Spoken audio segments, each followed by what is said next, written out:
Missing teeth is a very common problem among adults in the United States.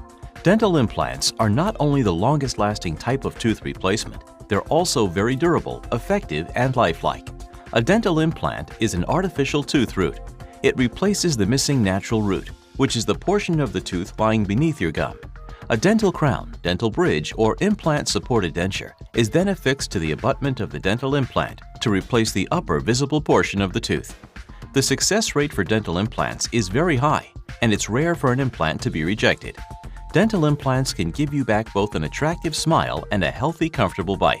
So let experienced implants dentist Dr. Donald Wilcox help you regain your self-confidence.